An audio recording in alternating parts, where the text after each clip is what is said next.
Israeli वजीर आजम की रिहाइशगाह पर ड्रोन हमला, नेतन्याहू और अहलिया महफूज रही।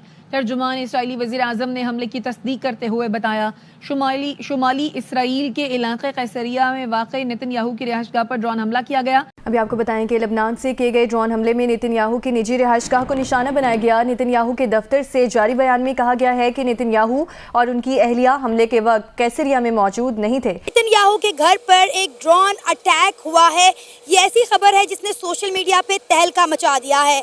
जी हाँ, आप बिल्कुल ठीक सुन रहे हैं। हिजबुल्लाह की जानिब से लबनान से इजराइल के प्राइम मिनिस्टर नेतन्याहू के घर पर एक ड्रोन अटैक किया गया। पास ईमान है, ठीक है। ईमान की ताकत हमारे पास है। हमने एक रॉकेट फेंका है जो नेतन्याहू उनका वजीर आजम है, उनके इलाके में फेंका है, तो देखिए पूरी उनकी बुनियादें हिल गई हैं। चाहे वो कर सकते हैं, वो हमारे घर पे बम मार सकते हैं, पता भी नहीं लगेगा आपको, नहीं कुछ भी नहीं कर सकते। वो क्लेम करते हैं कि उनका जो आयरन डोम है वो पूरी दुनिया में सबसे बेस्ट है, लेकिन जितने मल्टीपल अटैक्स उन पे हो रहे हैं, उनका जो सिस्टम है वो भी चॉक डाउन हो रहा है। देखा जाए, हम आइडियली तो कह सकते हैं मुसलमान ये कर देंगे, वो कर देंगे। जज्बा है, जंग है, शहादत है। पर्सपेक्टिव थ्योरी के लिहाज से हम देखें तो उसके लिहाज से मुसलमानों ने कुछ भी नहीं करना, ना सऊदिया ने करना। एक ही है ईरान जो इनको, क्योंकि ईरान खुद जंग में फंस गया है ना। पाकिस्तान के बारे में कोई नहीं सोच रहा, सिर्फ अपनी अपनी सीटों के बारे में हर बंदा सोच रहा है कि मैं बच जाऊँ, यानी मेरा घर बच जाए, बाकी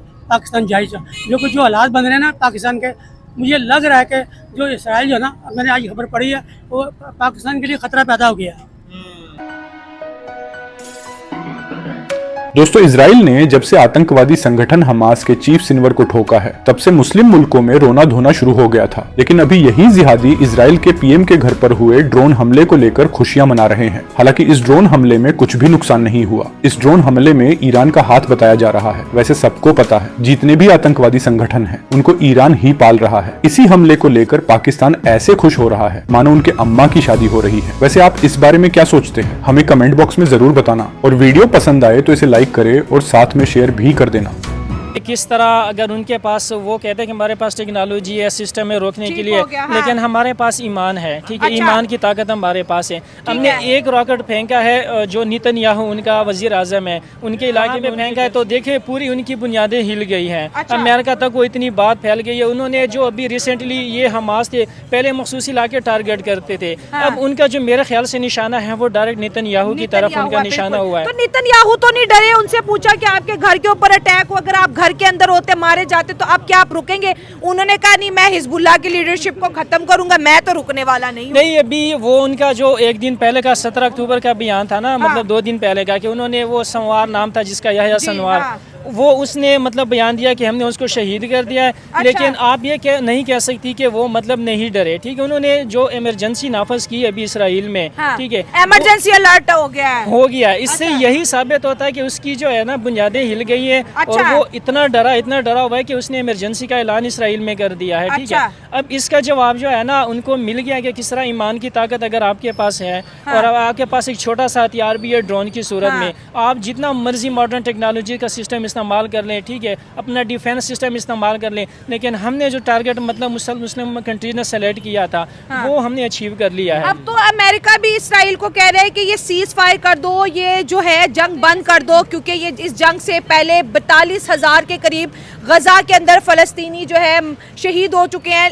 ये सिविलियन की मैं बात कर रही हूँ। अब ऐसे लगता है कि इसराइल 18 लाख फलस्तीनियों को खत्म करके ही दम लेगा। नहीं, देखिए, वो मतलब जो इसराइल है वो तो उनका जो क्रूएलिटी चेहरा हमने देखा हुआ है, वो शुरू से ही मजलूमों पे जुल्म करता है, छोटे बच्चों औरतों पे जुल्म कर रहा है, ठीक है। उसका मतलब एक मकसद ही यही है कि उस इलाके को अपने कब्जे में कर ले। हालांकि इंडिया इसराइल को सपोर्ट करे, लेकिन उन्होंने भी कहा कि सिविलियंस को टारगेट ना करो। उनका काम ही सिविलियन को टारगेट करना है, ठीक है। जब उनका मुकाबला इस तरह हिजबुल्लाह की जो आपने हमास की तरफ से रखा, ऐसे लोगों से जब उनका मुकाबला होता है ना, तो इनकी वो कहते हैं ना कि काम पे टांग जाती है। अभी उनकी काम पे टांग रही है, इसलिए अमेरिका ने बयान दिया है कि आप सीज फायर करें। लास्ट वीक्स में भी ऐसा हुआ कि ईरान ने 400 मिसाइल दाग दिए इसराइल के ऊपर, वो भी उसकी टेरिटरी में जाके गिरे। ऐसा नहीं था कि आयरन डोम ने सारे ही रोक दिए थे या उनको हवा में मार गिराया था, तो ये भी पॉसिबिलिटी है कि गिरा हो। हाँ, ये टाइमिंग इम्पॉर्टेंट है कि वो जो तब घर में नहीं थे तब गिरा है,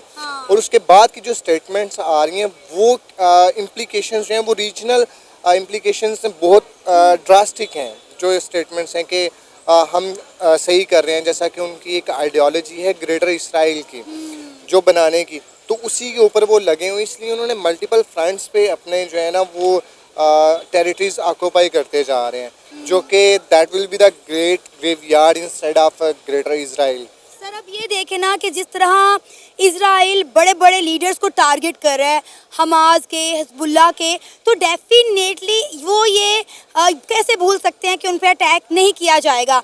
अब आप देखें कि कल परसों की बात है जो उन्होंने एक बड़ा लीडर उनका मारा, तो डेफिनेटली हर एक्शन का एक रिएक्शन होता है जो आना होता है।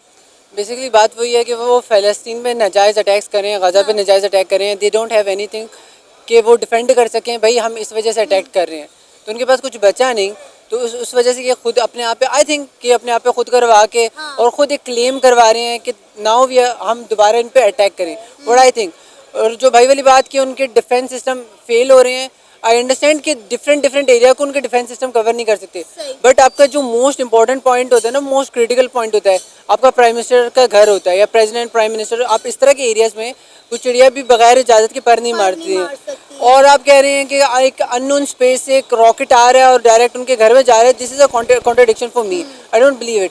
मुझे क्या लग रहा है, मीडिया को फेक किया जा रहा है, प्रोपेगेंडा फैलाया जा रहा है, मीडिया ऑलरेडी कंट्रोल में है, उसको एक और ज़्यादा आप उसको ऐसे कह रहे हैं फॉर द जस्ट रीज़न कि उनके पास और कोई जवाब नहीं है कि हम इसराइल और गज़ा पे नाजायज़ अटैक क्यों करवा रहे हैं, तो वो रीज़न ढूंढने और रीज़न निकालने के लिए आई थिंक ये सब किया जा रहा है। देखिए ना कि जब ईरान ने इजराइल के ऊपर 400 मिसाइल दागे थे, तो इजराइल ने खुलेआम कहा था कि ईरान ने अच्छा नहीं किया, हम जो है ईरान की ऑयल रिफाइनरीज को जो है टारगेट करेंगे, और कल परसों हमारे कुछ यूट्यूबर्स की जानिब से ये खबर चलाई गई थी कि इजराइल ने ईरान की ऑयल रिफाइनरीज को टारगेट किया है।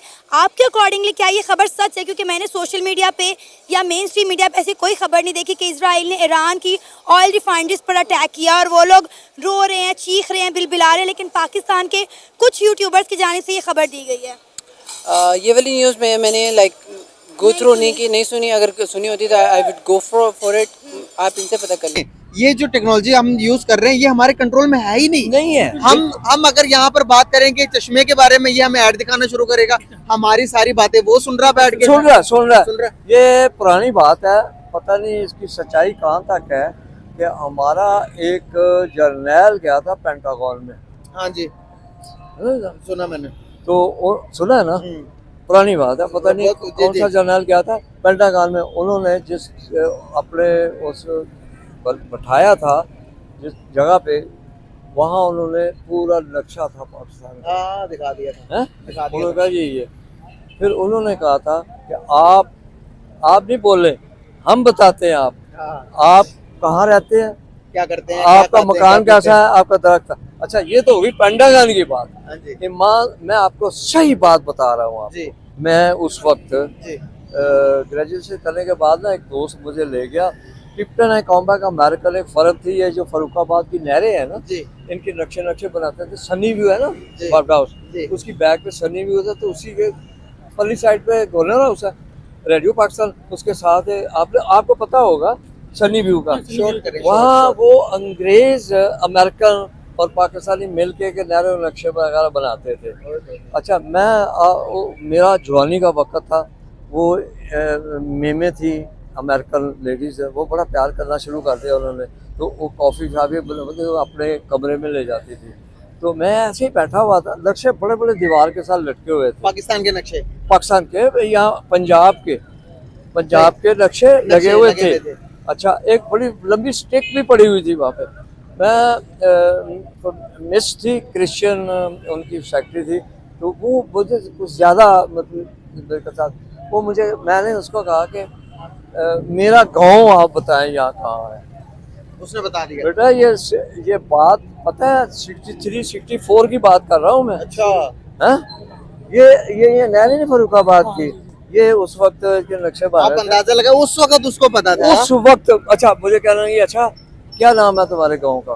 मैं क्या नारंग मंडी है। उसने स्टेक उठाई ऐसे लेके गई, कहती ये है।